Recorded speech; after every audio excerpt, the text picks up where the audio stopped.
Everyone, let's crack one day exams Hindi में। मैं प्रदीप आपका स्वागत करता हूं। Welcome to the study 24.7। दोस्तों, भौतिक विज्ञान की जो अपनी सीरीज चल रही थी, उस सीरीज का आज ये 32वां लेक्चर है।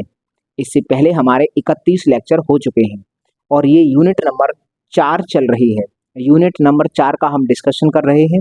यूनिट नंबर 4 अभी पूरी तरह से ख़त्म नहीं हो पाई है, अभी कुछ लेक्चर्स और आएंगे।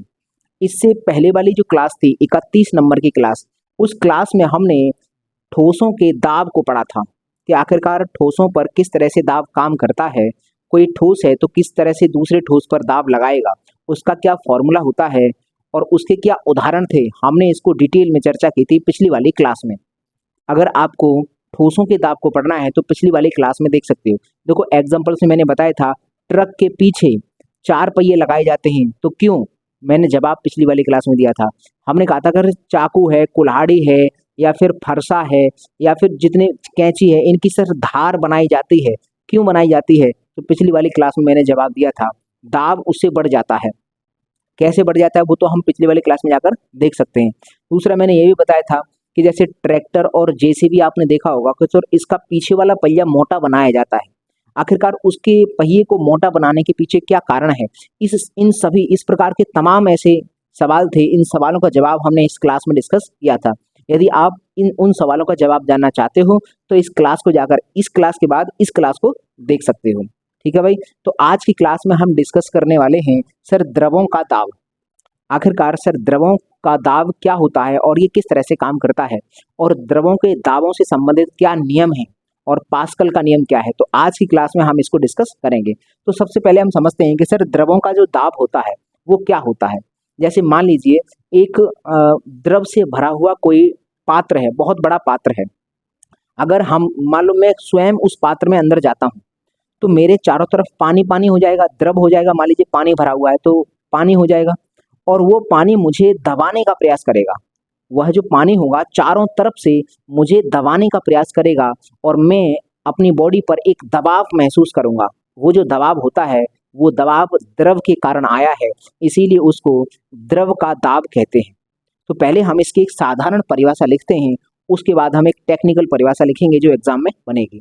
तो चलिए हमारे साथ आप भी परिभाषा लिखते चलिए। हमें कहते हैं कि जब किसी वस्तु को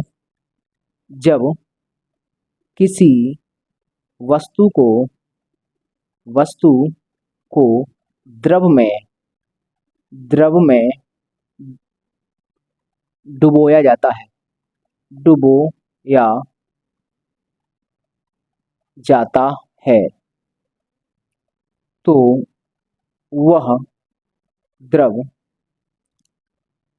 उस वस्तु पर एक दबाव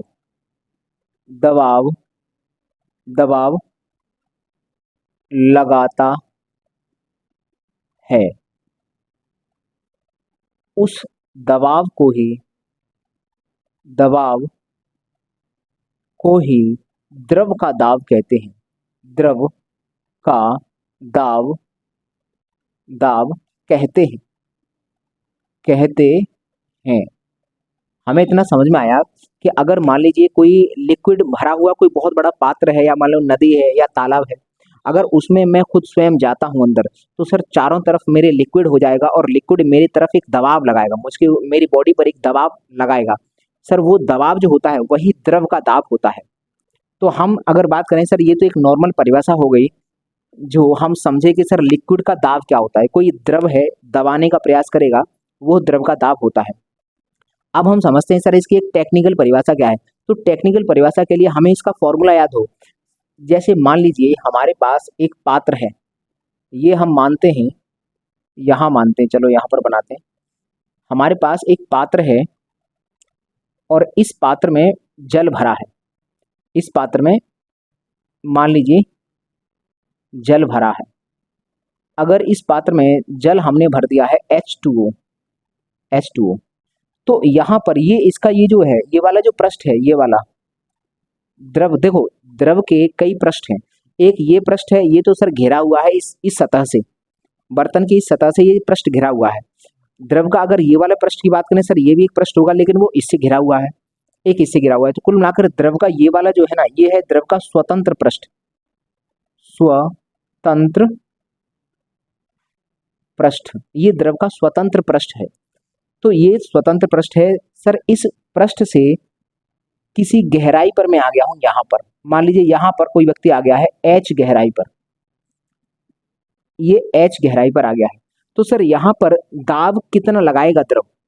कोई द्रव है, अगर स्वतंत्र पृष्ठ से h गहराई अंदर आ गया है तो वो अपने ऊपर कितना दाब महसूस करेगा?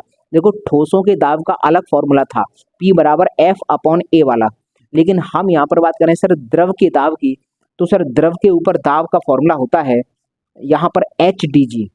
HdG, यहाँ HdG क्या होता है वो हम अभी बताते हैं, पहले हम दाब बताते हैं सर। P बराबर HdG। अब आप यहाँ पर समझोगे कि सर ये H क्या है? H क्या है? ये स्वतंत्र पृष्ठ से गहराई है। आखिरकार स्वतंत्र पृष्ठ से कितना गहरा है ये होता है H। यहाँ पर D क्या है? D इस लिक्विड का घनत्व है। इस D को कभी कभी रो से व्यक्त करते हैं, रो से। तो अगर कहीं आपको H रो G मिले तो आप ऐसा मत समझना कि सर गलत है, रो बोलो घनत्व को या फिर D बोलो, एक ही बात होती है। तो इस लिक्विड का घनत्व D है और G क्या है यहाँ पर? ग्रेविटी, यहाँ पर गुरुत्वीय त्वरण है। तो हम यहाँ H लिख सकते हैं, H। H क्या है? स्वतंत्र पृष्ठ, पृष्ठ से वस्तु की गहराई, गहराई ये है, ये H है। और D यहाँ पर क्या है? D है द्रव का घनत्व, द्रव का घनत्व, ये द्रव का घनत्व है। और जी आप गुरुत्वीय त्वरण जानते ही हो, ये इसका फॉर्मूला होता है। अब हम बात करें सर इस फॉर्मूले की सहायता से परिभाषा क्या बनेगी, तो देखो यहाँ से एक स्टैंडर्ड परिभाषा निकल के आएगी कि किसी द्रव का दाब, फिर यहाँ कॉमा लगाओ, स्वतंत्र पृष्ठ से लंबवत गहराई, स्वतंत्र पृष्ठ से लंबवत गहराई, कॉमा द्रव के घनत्व और गुरुत्वीय त्वरण, और गुरुत्वीय त्वरण के गुणनफल के बराबर होता है। देखो ये जो परिभाषा है ये फॉर्मूले से मैंने निकाली है।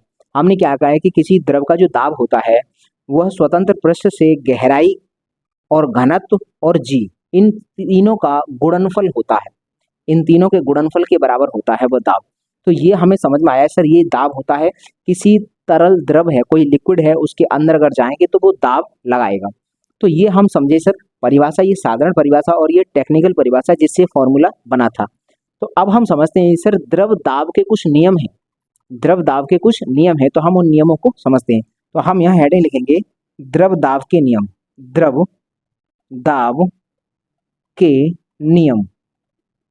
कुछ द्रव दाब के नियम हैं और इन्हीं नियमों में लास्ट में हम नियम पढ़ेंगे पास्कल का नियम।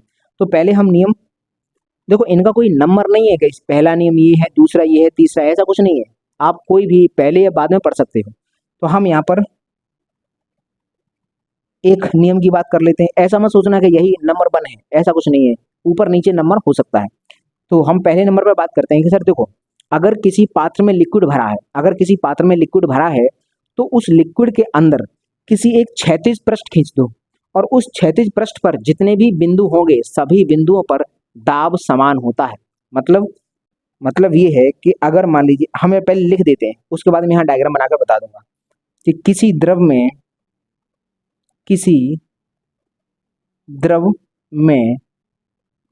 क्षैतिज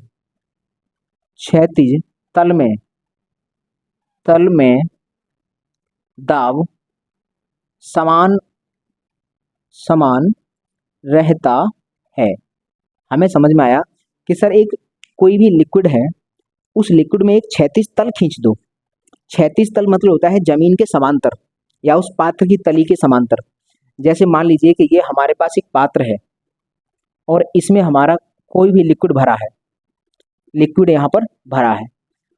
हम यहाँ क्या करते हैं कि सर इसमें एक क्षैतिज तल खींचना चाहते हैं। मान लीजिए हम यहाँ पर बात करते हैं, ये हमने एक क्षैतिज तल खींच दिया। ये क्षैतिज तल खींचने का मतलब है सर ये जो तल है ना, ये तल इसके समांतर, और ऊपर वाली जो है ये पृष्ठ इसके समांतर जो भी लाइन खींचेंगे वही क्षैतिज तल कहलाएगी। तो अगर इस क्षैतिज तल पर हम यहाँ बात करते हैं सर, यहाँ पर एक पॉइंट है, इस पर P1 है, और यहाँ पर पॉइंट है उस पर P2 दाब है, और यहाँ पर पॉइंट है उस पर P3 दाब है। ये क्या कहना चाहता है? ये कहना चाहता है कि अगर हम एक ऐसे क्षैतिज तल खींच देंगे तो उस तल में जितने भी बिंदु होंगे सभी बिंदुओं पर दाब समान होगा। इसका मतलब P1 बराबर P2 बराबर P3 होगा। तो इसका मतलब है, कहने का मतलब है कि सर P1 बराबर, यहाँ लिख देते हैं, यहीं पर लिख देते हैं इसके नीचे, यहाँ पर P1 बराबर P2 बराबर P3, ये इसका डायग्राम है। क्योंकि क्षैतिज तल में जितने भी पॉइंट मिलेंगे सब पर दाब समान होता है। ये बात हम यहाँ से याद रखेंगे। अगला हम नियम देखते हैं सर, द्रव दाब का अगला नियम क्या है? नंबर मत याद कर लेना कि दूसरे नंबर पर ये है तो यही दूसरा होगा, ऐसा नंबर नहीं है, आप कोई ऊपर नीचे याद कर सकते हैं। एक तो ये समझ में आ गया कि सर कोई भी लिक्विड है उसमें अगर क्षैतिज रेखा खींच दी जाएगी तो उस क्षैतिज रेखा में जितने भी पॉइंट पड़ेंगे सब पर दाब समान होगा। ये हो गया। अगला पॉइंट है कि अगर, हाँ देखो, जैसे मान लीजिए इस वस्तु को, या हम मानते हैं सर जैसे कोई घन है या फिर कोई भी वस्तु है, लिक्विड के अंदर ले जाएंगे तो लिक्विड उस पर दाब लगाएगा चारों तरफ से, लेकिन ये याद रहे चारों तरफ से उस तल के लंबवत समान प्रकार का दाब लगाता है। अब मान लीजिए मैंने इस वस्तु को द्रव के अंदर ले गया, तो ये वस्तु द्रव में पूरी तरह से जब डूब जाएगी तो मान लीजिए इधर से 4 पास्कल दाब लगा रहा है द्रव, तो गारंटी बात है इधर से भी 4 पास्कल लगाएगा, इधर से भी 4 लगाएगा, इधर से भी 4 लगाएगा, इधर से भी 4, इधर से भी 4, सब जगह से 4 ही लगेगा। इसका मतलब क्या है कि अगर किसी वस्तु को द्रव में डुबोया जाता है तो द्रव उस पर समान रूप से चारों तरफ से समान प्रकार का दाब लगाता है। जितना भी चारों तरफ से सभी पृष्ठ पर उसके लंबवत दाब लगाएगा वो सब बराबर होंगे। तो हम यहाँ लिख देंगे किसी द्रव में डूबे पदार्थ पर द्रव द्वारा उस पदार्थ के तल के लंबवत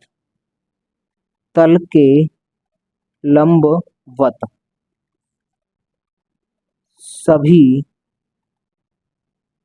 दिशाओं से समान दाब लगाया जाता है। मतलब क्या है, इसको भी हम एक डायग्राम से समझ लेते हैं। देखो इसका डायग्राम मैं यहाँ बना देता हूँ। यहाँ पर मान लीजिए ये हमारे पास एक टब है, कोई भी पात्र है जिसमें लिक्विड भरा है, कोई भी पात्र है इसमें लिक्विड भरा है, इसमें हमने एक क्यूब डाला है। एक अगर हमने इसमें क्यूब डाल दिया है और हमने देखा कि सर इस पर लगने वाला दाब क्या होगा, तो ऊपर से दाब लगाएगा ये लिक्विड, सर नीचे से भी दाब लगाएगा ये लिक्विड, सर इधर से भी दाब लगाएगा ये लिक्विड, और इधर से भी दाब लगेगा। लेकिन हम अगर मानते हैं कि सर ये वाला दाब P1 है, ये P2 है, और ये P3 है, और ये वाला P4 है, ये P1, ये P2 और ये P3 और P4, तो ये एक घन है, इसके चारों तरफ से दाब लगेगा, और ये जो दाब होगा वो सब दाब बराबर होंगे। तो हम यहाँ लिख सकते हैं कि सर P1 बराबर P2 बराबर P3 और बराबर P4, ये चारों के चारों दाब बराबर होंगे। यही हमारा नियम है। तो हमने कहा कि सर ये वाला नियम क्या है कि अगर किसी द्रव के अंदर किसी वस्तु को, अगर हम द्रव के अंदर किसी वस्तु को डुबोएंगे तो वह द्रव उसके तल के लंबवत चारों तरफ से दाब लगाएगा और वह दाब बिल्कुल बराबर होगा। तो हमें अभी 2 नियम समझे, अभी और नियम बचे हैं वो हम अभी पढ़ेंगे। तो पहले आप इसका स्क्रीनशॉट लीजिए, उसके बाद हम आगे पढ़ते हैं। चलिए स्क्रीनशॉट लीजिए। तो चलिए अब हम आगे समझ लेते हैं कि सर आगे द्रव दाब के क्या नियम हैं। देखो जैसा कि यहाँ पर एक डायग्राम दिखाया है, इस डायग्राम में यदि आप देखोगे तो सर ये पात्र का आकार अलग है, इस पात्र का आकार अलग टाइप का है, और ये अलग टाइप का आकार है इसका। देखो सबका आकार अलग है, आकार अलग होने के कारण सर इनमें जो भरा हुआ लिक्विड होगा वो उनकी जो मात्रा होगी वो भी अलग अलग होगी, मतलब इनका आयतन अलग होगा। इसमें अलग आयतन का पानी होगा, इसमें अलग आयतन, और इसमें पानी का आयतन अलग होगा। लेकिन देखा जाए तो सर तल सबका समान है। देखा जाए तो सर तल अगर देखा जाए तीनों का तल समान है। तो यहाँ से क्या नियम बनेगा कि ये वाला अगर पॉइंट है, मान लीजिए हम ये वाला पॉइंट निकालें, ये समान, इसके भी जस्ट यहाँ पर निकालें, इसी के बराबर में, इसी के लेवल में, और इसी के लेवल में एक पॉइंट ये है हमारे पास। यहाँ पर हम दाब देखें तो ये सर P1 है। यहाँ पर दाब थोड़ा सा बड़ा बनाते हैं इसको। यहाँ पर दाब देखें तो ये सर P1 है, और यहाँ पर दाब देखें तो ये P2 है, और यहाँ दाब P3 है। तो होता क्या है कि वैसे तो अगर देखा जाए तो यहाँ से ऊपर का जो आयतन होगा सर अलग होगा, V1 यहाँ पर होगा V1, और यहाँ से ऊपर का जो पानी का आयतन होगा वो V2 होगा, और यहाँ से ऊपर के पानी का आयतन होगा वो V3 होगा। इसका मतलब आयतन सर डिफरेंट डिफरेंट होगा, इस बात की कंफर्म है। अगला हम बात करते हैं सर इसका जो भार होगा, भार मतलब mg होता है पानी का भार। आकार अगर हम बात करें सर, इसका आकार, इसका आकार, इसका आकार तो आपको दिख ही रहा है सर डिफरेंट है, और आयतन भी मालूम है सर इनमें डिफरेंट आयतन होगा। हम यहाँ से अगर ऊपर की बात करेंगे तो सर अलग अलग आयतन की आकृतियां हैं, तो अलग अलग आयतन होगा इनका। लेकिन हमने देखा कि ये इस वाले पात्र में ये जो दाब देखा गया, तो दाब ये P1 बराबर P2 बराबर P3 ये निकल के आया। मतलब ये जो दाब है, ये जो दाब है, इस तरह से ये पात्र हैं, समान अगर तल है, इनकी ऊंचाई अगर समान है, तो ये जो दाब है वो दाब सर इनके आयतन पर निर्भर ही नहीं कर रहा। ना तो इनके आयतन पर निर्भर करता, ना इसके द्रव्यमान पर निर्भर करता कि सर कितना पानी है इसके अंदर, और ना ही इसके आकार पर निर्भर करता। तो हम बात कर सकते हैं, हम कह सकते हैं कि जो द्रव का दाब है ना तो किसी पात्र के आकार पर निर्भर करता, ना ही आयतन पर निर्भर करता, और ना ही उसके द्रव्यमान पर निर्भर करता। यहाँ से ऊपर आयतन अगर अलग है तो इसका द्रव्यमान भी अलग होगा, यहाँ से ऊपर आयतन अलग है तो द्रव्यमान अलग होगा, यहाँ से ऊपर आयतन अलग है तो द्रव्यमान अलग होगा। इसका मतलब हम यह लिख सकते हैं कि द्रव का दाब, द्रव का दाब, द्रव का दाब वर्तन, वर्तन के आयतन, आयतन तथा द्रव के द्रव्यमान, वर्तन के आकार, आकार पर निर्भर नहीं करता, निर्भर नहीं नहीं करता है, करता है। ये नियम है। नियम क्या है कि जो द्रव का दाब है वो ना तो बर्तन के आकार पर निर्भर करता है, ना ही आयतन पर निर्भर करता है, और ना ही उस पॉइंट से ऊपर कितना द्रव्यमान है, कितने द्रव्यमान का पानी है, इस पर निर्भर नहीं करता है। तो कुल मिलाकर इन तीनों बातों पर निर्भर नहीं करता है, हम इसको याद रखेंगे। अब अगर हम बात करें यहाँ सर, यहाँ से मैं क्वेश्चन बना दूं, अगर मैं यहाँ से एक क्वेश्चन आपको बना दूं तो आप उसका जवाब बताना।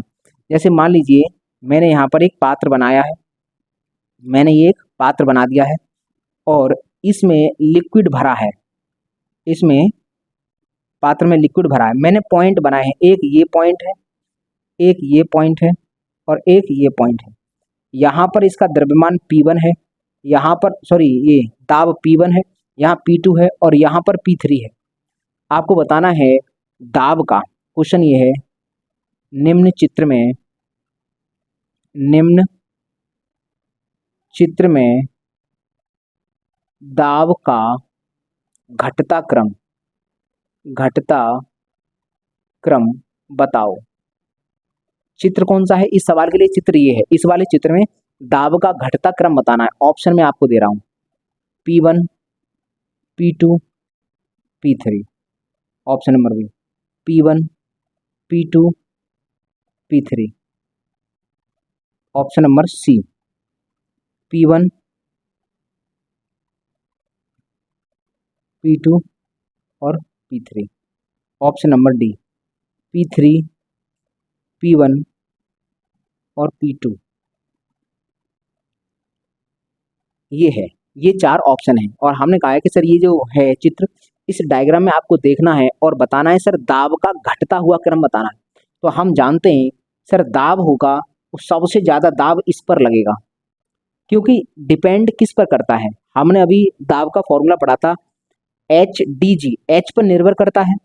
तो एच जितना ज़्यादा अंदर होगा, गहराई में होगा सर, उसका दाब उतना ही अधिक होगा। सबसे ज़्यादा दाब इस पर होगा, इससे कम इस पर होगा और इससे भी कम इस पर होगा, तो सबसे कम इस पर होगा। तो अगर नीचे से ऊपर की तरफ जाएंगे तो दाब घटता जाता है। तो हम देखेंगे सर सबसे ज़्यादा P1 है, P1, इससे कम P2, P2 और इससे कम P3। तो इसका मतलब इस सवाल का जवाब हुआ पहला, ये हो गया। ये तो सर हमने मतलब इस चित्र को केवल हमने तल के माध्यम से देख लिया कि सर अगर समान तल होता, तो समान दाब होता, लेकिन सर तल ऊपर नीचे है तो दाब भी अलग अलग होगा। जो तल नीचे है उस पर ज़्यादा दाब होगा, जो तल ऊपर है उस पर कम दाब होगा।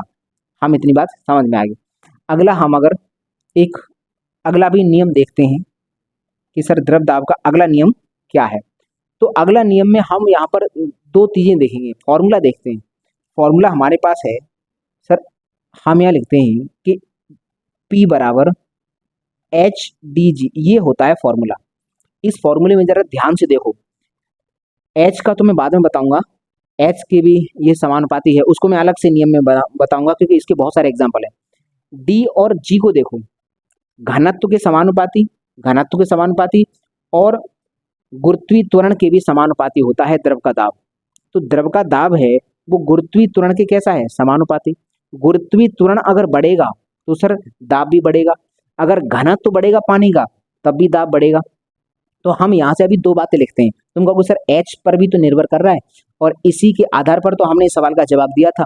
सर H जितना ज़्यादा है, देखो यहाँ H ज़्यादा है तो ज़्यादा दाब है, H कम है इससे तो यहाँ कम है इससे। तो H वाला अभी मैं बाद में बताऊंगा, ये चौथे का 5वें नंबर पर बताऊंगा H वाला, क्योंकि यहाँ से बहुत सारे क्वेश्चन बनेंगे। ठीक है भाई, तो हम पहले इन दोनों को देखते हैं। सर जो P है दाब है, द्रव का दाब समानुपाती होता है D के। D क्या है, उस द्रव का घनत्व क्या है, उसके समानुपाती होता है। और यहाँ पर द्रव का दाब ये समानुपाती होता है G के, गुरुत्वीय त्वरण के भी समानुपाती होता है। अब हम यहाँ समझते हैं पहले, जैसे मान लीजिए कोई द्रव है, एक बहुत पतला द्रव है और एक बहुत गाढ़ा द्रव है।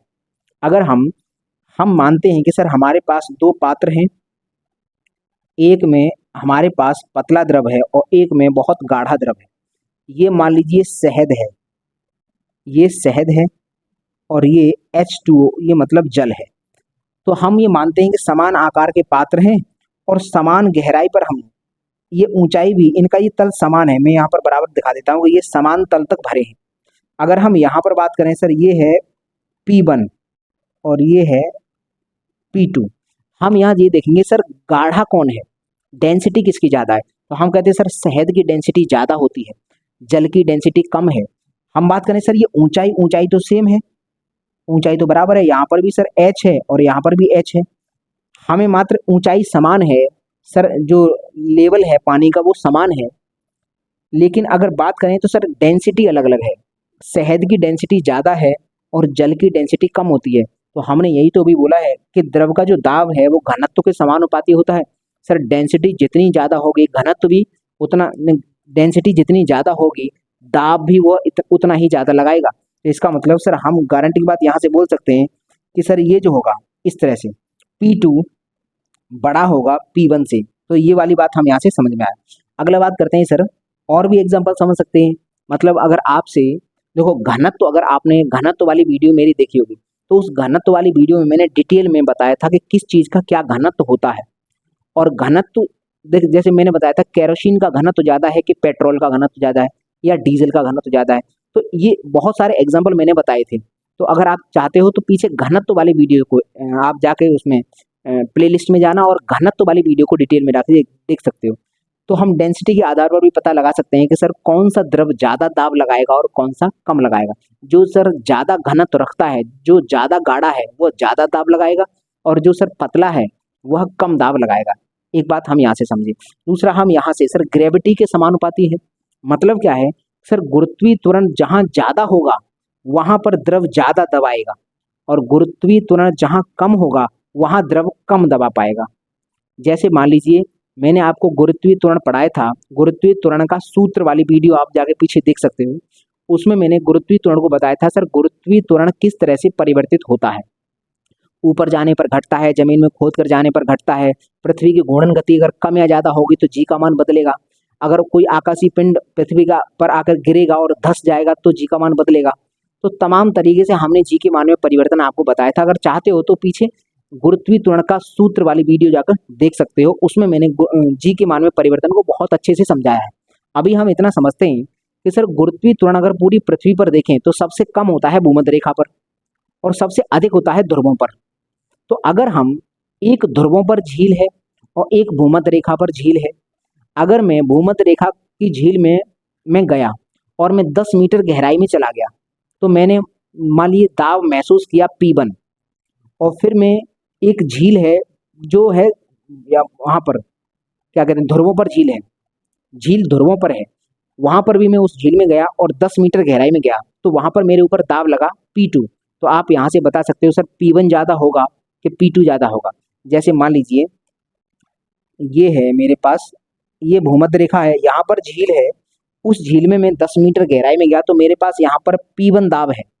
वो जो पानी है मेरे ऊपर लगा रहा है दाब, तो P1 दाब लगा रहा है। और एक ध्रुव पर झील झील है, तो अब हम क्या करें ध्रुव पर चले गए और वहां उस झील में 10 मीटर गहराई में गए तो वहां पर जो दाब है वह P2 है।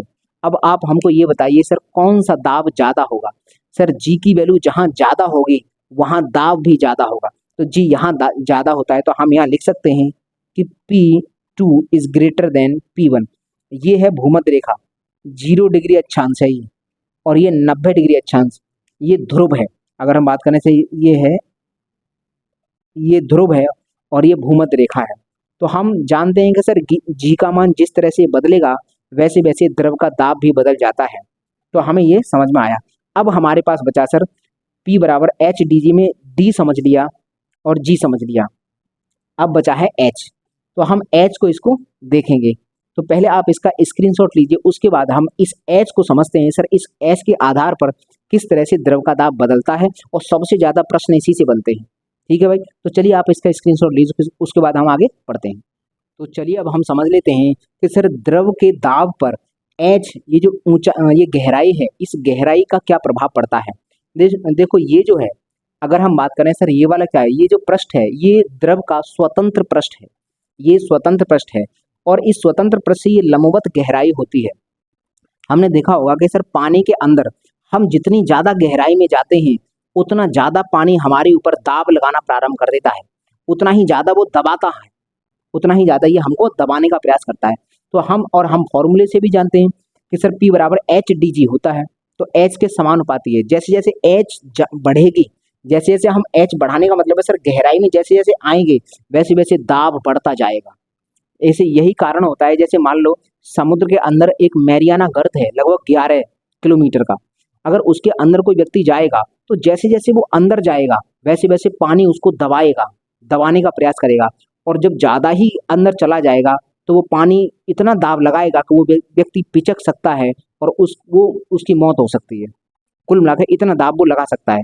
तो जैसे जैसे गहराई में जाते हैं वैसे वैसे पानी हमारे ऊपर दाब लगाता है और हमें सांस लेने में दिक्कत हो जाती है।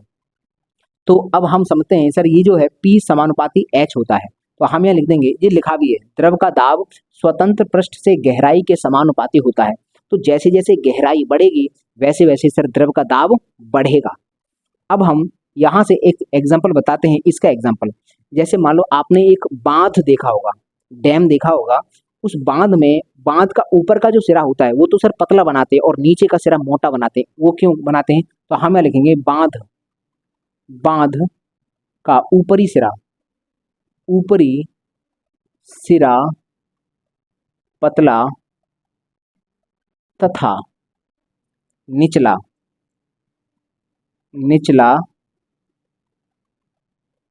सिरा मोटा बनाया जाता है, मोटा बनाया जाता है। क्यों बनाते हैं भाई, इसके पीछे क्या लॉजिक है। तो तो अगर हम बात करें कि सर ऐसा क्यों करते हैं, जैसे बांध होता है, इस तरह से होता है बांध, इस तरह से, ये है बांध। अगर हमने देखा होगा कभी, तो डैम जो होता है वो इस तरह से होता है। ऊपर का तो, ऊपर का जो आकार है वो तो सर पतला रहता है, लेकिन नीचे जो बेस होता है वो बेस ज़्यादा हम थोड़ा मोटा बनाते हैं। क्यों बनाते हैं? यहाँ तो सर जल भरा रहता है, मान लीजिए ये जल भरा हुआ है, ये जल भरा हुआ है, डैम है, अगर बांध है तो सर यहाँ बांध पानी को ही रोकता है, तो पानी रोक रहा होगा। तो अब एक बात बताओ, ये इसकी स्वतंत्र पृष्ठ है, जल का स्वतंत्र पृष्ठ कहाँ पर है? ये है जल का स्वतंत्र पृष्ठ। अब यहाँ से अगर जैसे जैसे गहराई में आएंगे तो यहाँ पर दाब बढ़ेगा कि नहीं बढ़ेगा? तो सर यहाँ की अपेक्षा जैसे जैसे गहराई में हम आते हैं तो दाब बढ़ता है। जब दाब ज्यादा है तो ये सर ये दाब ज्यादा लगाएगा। अगर हम इतनी ही पतली दीवार यहाँ बना देंगे तो यहाँ दाब ज्यादा है, तो शायद इस दीवार को ये तोड़ दे। इसलिए हम यहाँ पर दीवार को थोड़ा, जैसे जैसे नीचे बढ़ते हैं दाब बढ़ता है, जैसे जैसे दाब बढ़ता है वैसे वैसे हम इस दीवार की मोटाई बढ़ाते जाते हैं, ताकि ये दीवार इसके दाब को सहन कर सके। अगर हम उतनी ही मोटाई का नीचे तक बनाएंगे तो ये डैम टूट जाएगा। यही कारण है कि हम दाब का निचला सिरा मोटा बनाते हैं। क्यों बनाते हैं? वैसे इस क्यों का जवाब मिल गया आपको।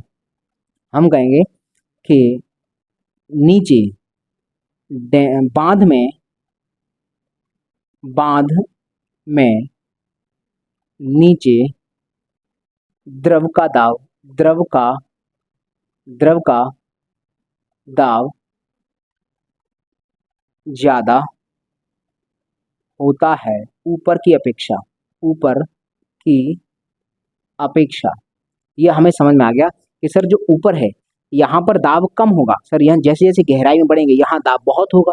तो सर इस दाब को कंट्रोल करके रखना है, कहीं बांध टूट ना जाए, तो इसको थोड़ा मोटा बना दो। तो ये इसके पीछे कारण होता है। अगला हम एक और एग्जाम्पल यही से समझते हैं सर, इसी इसी से एक एग्जाम्पल समझते हैं। एक ये उदाहरण है हमारा, एक और उदाहरण है। जैसे मान लो अगर द्रव के अंदर कोई बुलबुला है, द्रव के अंदर अगर बुलबुला है, तो वो जो बुलबुला है, मान लीजिए ये बुलबुला है और ये लिक्विड है, ये लिक्विड है, ये हम मानते हैं कि सर ये है बुलबुला, बुलबुला, ये है बुलबुला। अब हमने ये कहा कि सर अगर ये बुलबुला है, अगर ये ऊपर उठेगा, किसी लिक्विड में ये बुलबुला ऊपर की तरफ उठेगा, तो सर इसके आकार में क्या परिवर्तन आएगा? अगर यहाँ पर ध्यान देने वाली बात है, जैसे मान लो यहाँ पर तो दाब ज्यादा होगा, पानी इसको दबा कर रखेगा, और जैसे जैसे ये ऊपर बढ़ेगा तो दाब कम होगा कि नहीं होगा? क्योंकि ऊंचाई कम हो रही है। जैसे जैसे ऊपर की तरफ बढ़ता जाएगा वैसे वैसे इस बुलबुले का जो दाब है, चारों तरफ से जो लगने वाला दाब है वो कम होता जाएगा, और जैसे जैसे इसके ऊपर लगने वाला दाब कम होगा तो ये अपने आकार को बढ़ाएगा, आकार बढ़ाएगा, और जब तक ये तल पर आएगा तब तक काफी बड़ा होकर ये फूट जाएगा। तो अगर हम बात करें सर, कोई बुलबुला है, द्रव के अंदर से ऊपर की तरफ आने का प्रयास कर रहा है, ऊपर आ रहा है, तो लगातार उस पर दाब कम होता जाता है, जिसके कारण वह अपने आकार को बढ़ाता जाता है। तो हम यह लिख सकते हैं कि जब जब कोई कोई बुलबुला बुलबुला द्रव में ऊपर ऊपर आता है, तो उसका आकार आकार बढ़ता है, उसका आकार बढ़ता है। अब मैं यहाँ पर लिख दूं सर क्यों, तो आप जानते हो इस क्यों का जवाब। सर आकार बढ़ेगा, यहाँ से सवाल कैसे पूछ सकता है? अगर ऐसे पूछ सकता है कि मान लीजिए एक द्रव के अंदर एक बुलबुला है, तली में है, और वह बुलबुला तली से थोड़ा सा ऊपर आ जाता है, तो बताइए इसके आकार में क्या परिवर्तन आएगा? अब वो लिख देगा पहले घटेगा फिर बढ़ेगा, दूसरा लिखेगा कि पहले बढ़ेगा फिर घटेगा, तीसरा लिखेगा केवल घटेगा, चौथा लिखेगा केवल बढ़ेगा। तो आकार क्या होगा? अगर तली से थोड़ा सा ऊपर खिसकेगा तो केवल आकार बढ़ेगा। तो हम इस सवाल का जवाब जो है ना, वो किसी भी तरह से इस सवाल को बनाकर दे सकता है। तो ये हमें याद रहे। अगला हम एक और यहाँ से समझते हैं कि सर देखो, समुद्र के अंदर गहराई में जितना अधिक जाएंगे सर उतना ज्यादा दाब लगेगा, और ज्यादा गहराई में चले जाएंगे तो बहुत दाब लगने के कारण व्यक्ति की मौत हो सकती है। तो हम लिखेंगे कि समुद्र समुद्र में अधिक अधिक गहराई गहराई में जाने पर व्यक्ति की मौत मौत हो जाती है। क्यों? अब इस क्यों का जवाब भी होगा आपके पास, क्योंकि भाई साहब जितना ज्यादा गहराई में जाओगे दाब बढ़ जाएगा, और जब दाब बढ़ जाएगा तो भाई साहब पानी इतना ज्यादा दाब लगाएगा कि तुम्हारे अंदर से सब कुछ बाहर निकाल देगा। समझ रहे हो? तो कुल मिलाकर सर ये भी दाब अधिक हो जाता है गहराई के साथ बढ़ने के साथ। तो ये हमें समझ में आया कि सर दाब एच के साथ किस तरह से परिवर्तित होता है। अब हमारा बचा हुआ है सर द्रव दाब का पास्कल का नियम। ये बहुत इंपॉर्टेंट है, पास्कल का नियम, और इससे किस तरह से क्वेश्चन बनते हैं वो भी बहुत इंपॉर्टेंट है। तो हम इसको डिटेल में अभी समझेंगे। पहले आप इसका स्क्रीनशॉट लीजिए, उसके बाद हम पास्कल के नियम को हम समझेंगे। तो चलिए आप इसका स्क्रीनशॉट लीजिए। तो चलिए अब हम पास्कल का नियम समझ लेते हैं कि सर पास्कल का नियम क्या होता है। देखो द्रव दाब का पास्कल का नियम क्या है, यहाँ से देखो न्यूमेरिकल भी बनता है, हमें न्यूमेरिकल भी करना है, प्लस यहाँ से समझना है कि सर पास्कल ने ये नियम क्या दिया था। और देखो पास्कल वो व्यक्ति है जिसके नाम पर दाब का मात्रक पास्कल इन्हीं के नाम पर रखा गया था। तो कहीं ना कहीं पास्कल हमारे लिए काफी महत्वपूर्ण है, इसलिए हम द्रव दाब का पास्कल का नियम पढ़ेंगे। देखो ये एक चित्र है, इस चित्र में ये दिख रहा होगा, ये आपको दिख रहा होगा अलग अलग क्षेत्रफल के हैं। ये जो पिस्टन है ये अलग अलग क्षेत्रफल के हैं, मूवेबल हैं, मूव हो सकते हैं। और ये एक एग्जाम्पल है हाइड्रोलिक प्रेस का। तो हम पहले समझेंगे सर पास्कल का नियम क्या है। तो देखो यहाँ पर पास्कल का नियम होता क्या है। देखो पास्कल ने क्या कहा था, पास्कल ने ये कहा था कि किसी बर्तन के अंदर बंद द्रव, कोई ऐसा लिक्विड लीजिए और उसको बर्तन में इस तरह से भरिए कि उस बर्तन में बिल्कुल भी जगह ना हो, बिल्कुल पूरी तरह से भर लो, एकदम लॉक कर लो।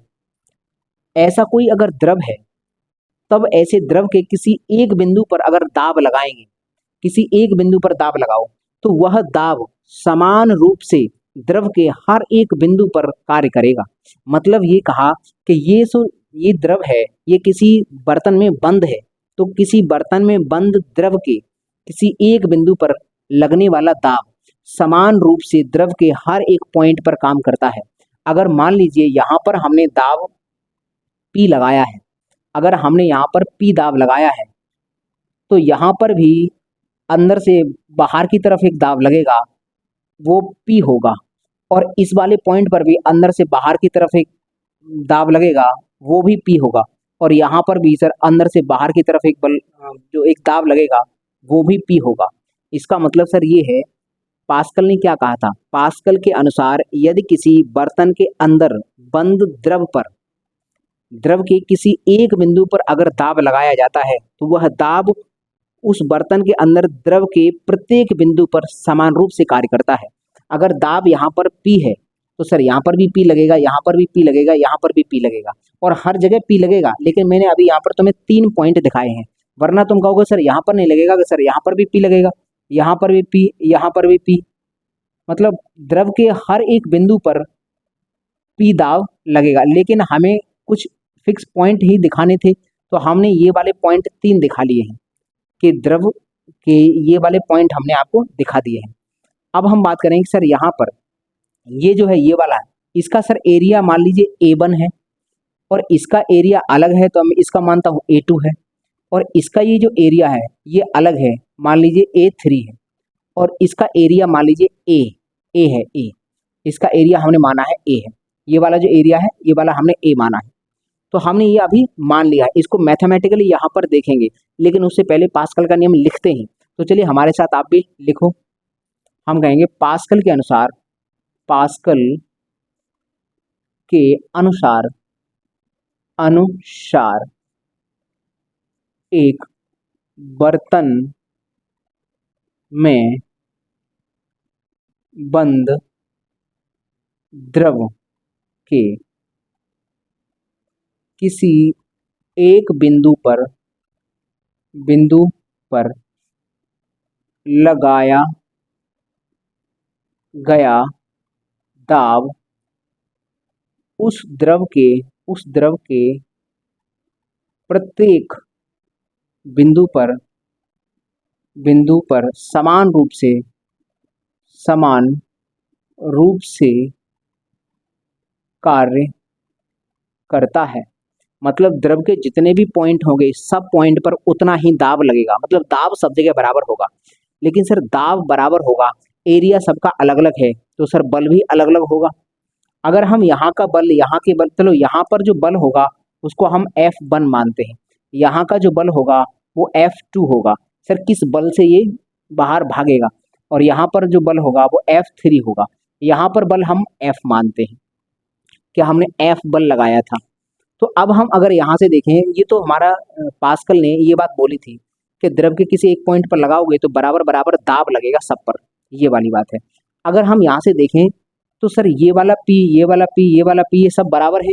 यहाँ का जो P है, यहाँ का, चलो मैं इसको P1 मान लेता हूँ, इसको P2 मान लेता हूँ, इसको P3 मान लेता हूँ, और ये P है। तो हमें मालूम है सर P बराबर P1 बराबर P2 बराबर P3 है। इसका मतलब हम बोल सकते हैं कि सर यहाँ से P बराबर P1 बराबर P2 और बराबर P3 है। अगर हम यहाँ पर फॉर्मूला रखना चाहें तो फॉर्मूला रखो। यहाँ पर फॉर्मूला क्या होगा सर, दाब बराबर बल बट्टे क्षेत्रफल। तो यहाँ का बल F है और क्षेत्रफल A है, तो हम लिख सकते हैं सर F अपॉन A बराबर, अगर हम यहाँ की बात करें सर, यहाँ का दाब क्या होगा, यहाँ पर भी बल बट्टे क्षेत्रफल, तो यहाँ का बल F1 है और यहाँ पर दाब वो जो क्षेत्रफल है वो A1 है। तो F1 अपॉन A1 बराबर यहाँ पर F2 अपॉन A2 बराबर यहाँ पर F3 अपॉन A3। अगर हम चाहेंगे तो न्यूमेरिकल में हम इनका इस्तेमाल कर सकते हैं। न्यूमेरिकल में ये कोई दो पॉइंट देगा, जैसे मान लो ये वाला एग्जाम्पल है, तो एक ये पॉइंट दिया, एक ये पॉइंट दिया, तो कोई दो ही तो पॉइंट दिए, तो हमें भी कोई दो ही पॉइंट लेकर चलने हैं। हमने अभी दिखा दिया है आपको, यहाँ पर 1 2 3 4 पॉइंट दिखाए हैं, तो एक पर तो हम बल लगा रहे हैं और बाकी के 3 दिखाए हैं हमने, तो इसके बराबर ऐसे होता है। हम न्यूमेरिकल जब सॉल्व करते हैं तो हमारे पास केवल 2 पॉइंट देता है, एक पॉइंट पर हम बल लगाएंगे और दूसरे पर कार्य करवाना चाहेंगे। 2 पॉइंट देता है तो इसमें से कोई 2 वैल्यू को उठाते हैं, मतलब इसको एग्जाम्पल को भी अभी हम समझेंगे। तो ये हमारा फॉर्मूला एक बनता है, इसमें से कोई 2 वैल्यूज को उठाया जाता है और उनके आधार पर न्यूमेरिकल कर दिया जाता है। तो ये तो पास्कल का नियम हुआ। अब पास्कल के नियम पर आधारित कौन से जो यंत्र हैं वो काम करते हैं, तो हम कहेंगे देखो, एक इसका नॉर्मल सा यूज समझो। पास्कल का नियम का इस्तेमाल क्या है, देखो पास्कल के नियम का यूज ये है कि अगर हम बल कम लगाना चाहते हैं, कम बल के द्वारा हम ज़्यादा अपने बल को बढ़ाना चाहें, अगर हमारे पास एक फिजिक्स में एक ऐसा नियम, अगर हम ये आपसे पूछें कि क्या कोई फिजिक्स में ऐसा नियम है जो हमारे बल को मल्टीप्लाई करके बहुत बढ़ा दे, मतलब हम तो कम लगाएं, मान लीजिए हम 10 न्यूटन का बल लगाएं और ये बल किसी मशीन के माध्यम से बढ़कर 100 न्यूटन हो जाए या फिर 200 न्यूटन हो जाए, सर बढ़ सकता है क्या, तो बिल्कुल हो सकता है। ये पास्कल का नियम क्या करता है, छोटे से बल को बड़े बल में बदल देता है। मतलब अगर हमें, जैसे मान लीजिए किसी व्यक्ति से हम बोलें कि एक कार है उसको उठा के दिखाओ, उठा ही नहीं पाएगा, इतना बल कहाँ लगा लेगा भाई साहब, कार बहुत भारी होती है। लेकिन अगर इसका पास्कल के नियम का इस्तेमाल करेगा तो मान लीजिए वो व्यक्ति 100 न्यूटन का बल लगाने की क्षमता है और ये कार उठ रही है 1000 न्यूटन पर, तो इस बात की गारंटी है वो यहाँ 100 न्यूटन लगाएगा तो यहाँ अपने आप 1000 न्यूटन उत्पन्न हो जाएगा। इसका मतलब पास्कल का नियम क्या काम करवाता है, पास्कल के नियम की सहायता से बल को बढ़ा दिया जाता है। मतलब बल को इस लिक्विड की सहायता से अगर हम लगाएंगे 10 तो उधर बहुत ज़्यादा बढ़कर बल मिल जाएगा। तो छोटे से बल को बड़े बल में बदलने के लिए पास्कल का नियम इस्तेमाल करते हैं। तो हम यहाँ पर एक नोट पॉइंट में क्या है, नोट पॉइंट में हम इसका लिख लेंगे यूज। आखिरकार इसका यूज क्या है, तो हम कहेंगे कि इस नियम का यूज, इस नियम का यूज वहाँ किया जाता है जहाँ बल को बढ़ाना होता है या छोटे बल को बड़े बल में बदलना होता है। कुल मिलाकर ये है, पास्कल के नियम का वहाँ इस्तेमाल किया जाता है जहाँ पर हम छोटे से बल को बड़े बल में बदल देते हैं। तो इसका मतलब ये है कि सर व्यक्ति में जितना बल होगा वह बल बढ़कर वस्तु पर लगेगा, बढ़ा देंगे हम इस मशीन की सहायता से वस्तु के बल को बढ़ा देंगे। अब हम बात करते हैं सर वो, ये देखो इसको अभी मैथमेटिकली प्रूफ करके दिखाएंगे कि छोटे से बल को सर बड़ा बल कैसे बना देते हैं। एक छोटा सा बल है वो बड़ा कैसे बन जाता है, वो हम अभी यहाँ पर मैथमेटिकली प्रूफ करके आपको दिखाएंगे। लेकिन उससे पहले हम ये समझेंगे सर ऐसी कौन सी मशीनें हैं जो पास्कल के नियम पर काम करती हैं। तो हम कहेंगे सर पास्कल के नियम पर, पास्कल के नियम पर कार्य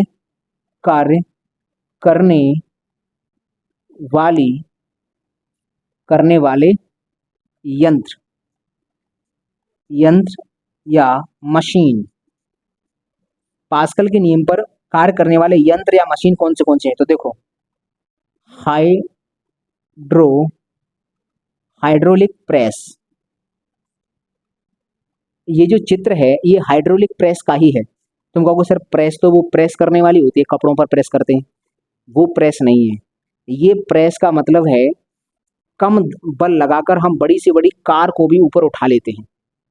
ये कार देखो होता क्या है कि जैसे कार चलाते रहते हैं तो नीचे सफाई नहीं हो पाती है, तो हाइड्रोलिक प्रेस के ऊपर उसको रख देते हैं, तो इधर कम बल लगाते हैं, इधर मैक्सिमम बल प्राप्त हो जाता है, तो ये कार ऊपर उठ जाती है। और जैसे ही ऊपर उठ जाएगी आराम से फिर हम नीचे से उसको साफ कर देंगे, तो वो यहाँ पर काम करती है। तो अगर हम बात करते हैं हाइड्रोलिक प्रेस है वो इस सिद्धांत पर कार्य करती है। अगला है हाइड्रोलिक ब्रेक,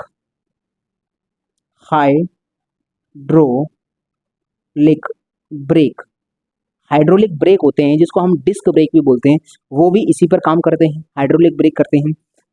अगला है हाइड्रोलिक जो जो कार होती हैं, जो कार और अभी जो गाड़ियां आ रही हैं उसमें हाइड्रोलिक स्टीयरिंग होती है, हाइड्रोलिक स्टीयरिंग। तो हम लिख सकते हैं हाइड्रोलिक एक जैक होता है, हाइड्रोलिक जैक और हाइड्रोलिक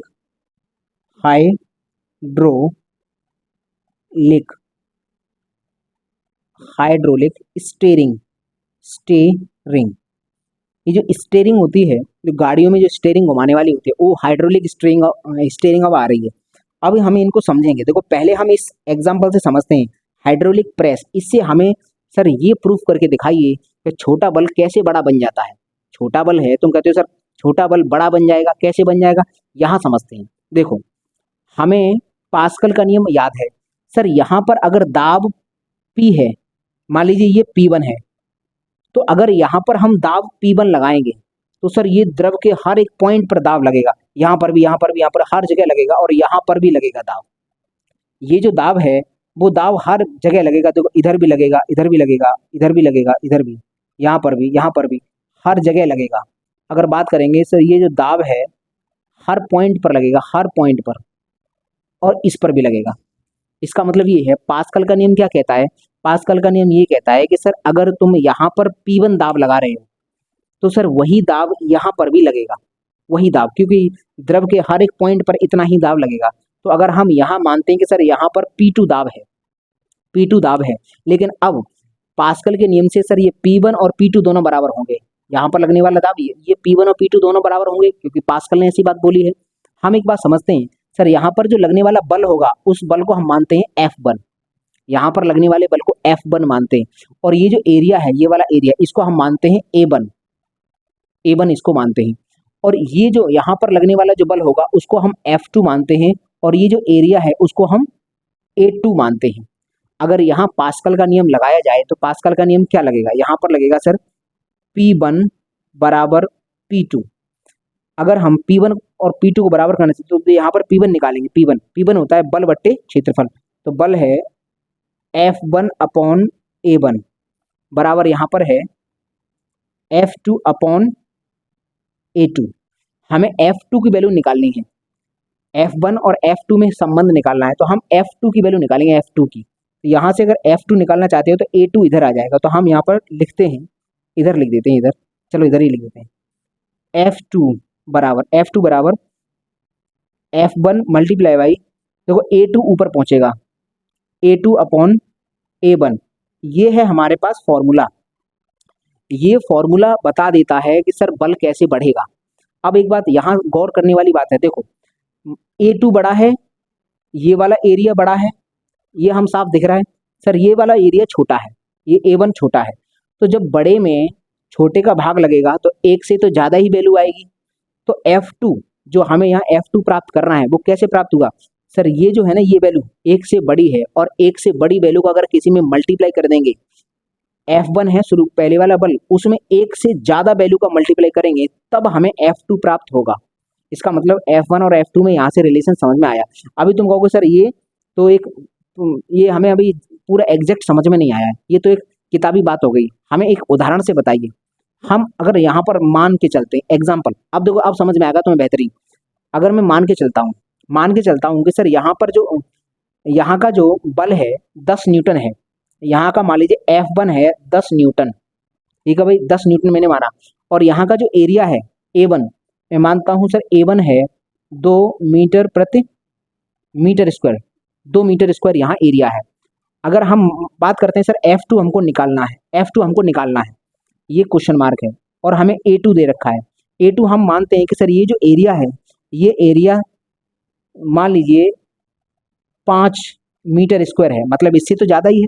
हमें तो पता है सर ये एरिया छोटा है ये ज़्यादा है, तो इसका हमने 2 माना है तो इसका हम 5 मान ले रहे हैं, ठीक है, लेकिन हम ज़्यादा मान रहे हैं, ठीक है। अब हम इन सभी वैल्यूज को इस वाले फॉर्मूले रखे देखना, तो F2 कितना निकल के आएगा? F2 बराबर तो पहले आएगा F1 कितना है 10, 10 रख लिया मल्टीप्लाई बाई A2 कितना है? A2 है 5, तो 5 ऊपर रखा अपॉन नीचे आएगा A1 कितना है 2। अब हम इसको ये न्यूटन में आ जाएगा, अब इसको सॉल्व करेंगे तो कितना आएगा?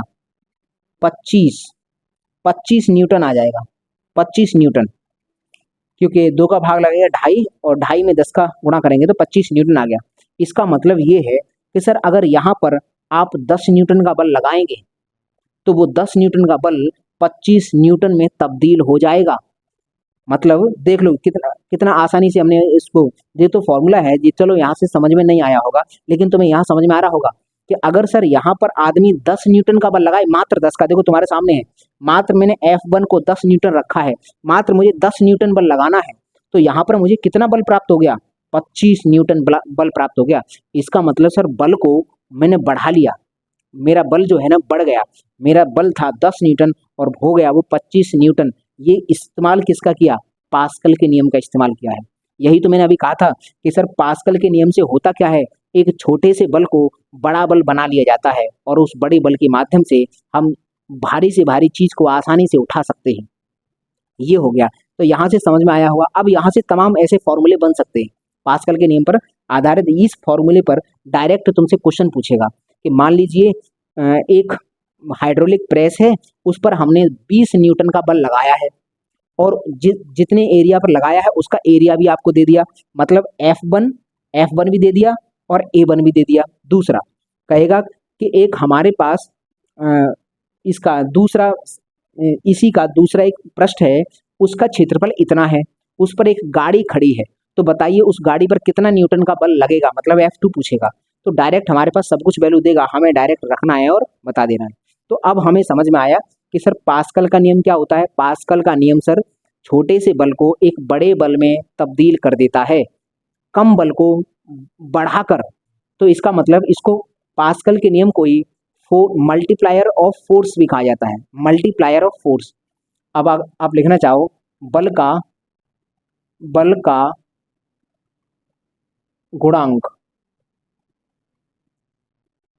गुणांक या फिर गुणक बोलते हैं। तो अगर आपसे ये पूछा जाए बल का गुणक किसे कहा जाता है, सर बल को बढ़ा कौन देता है? पास्कल के नियम पास्कल के नियम से बल बढ़ जाता है, छोटे से बल को बड़ा बल बना लेते हैं।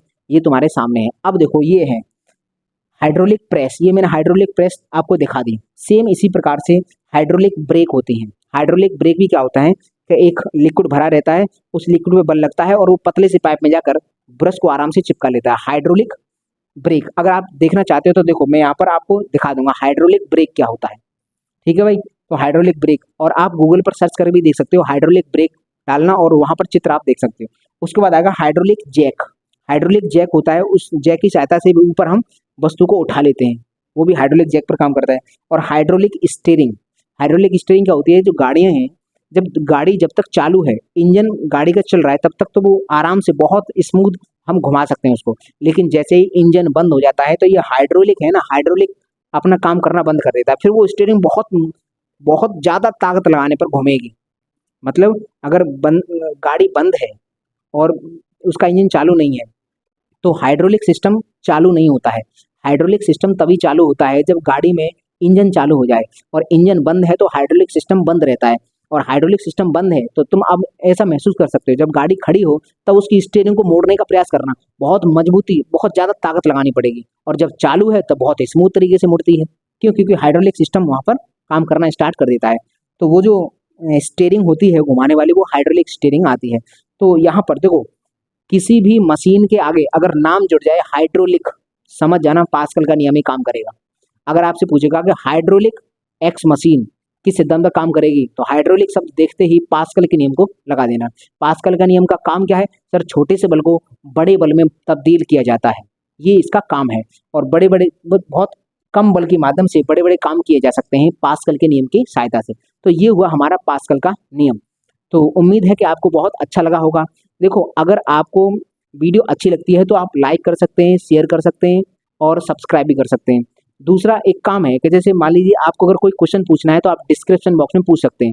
और इससे संबंधित अगर मुझे कभी नोट्स आपको प्रोवाइड करने होंगे तो इस वीडियो के डिस्क्रिप्शन बॉक्स में नीचे टेलीग्राम चैनल की लिंक होती है, तो आप उसको जाकर ज्वाइन कर सकते हैं टेलीग्राम चैनल को। क्योंकि मैं भविष्य में कभी अगर नोट्स डालूंगा तो उसी टेलीग्राम चैनल पर अपलोड करूंगा। ठीक है भाई, तो उसको भी आप ज्वाइन कर सकते हो।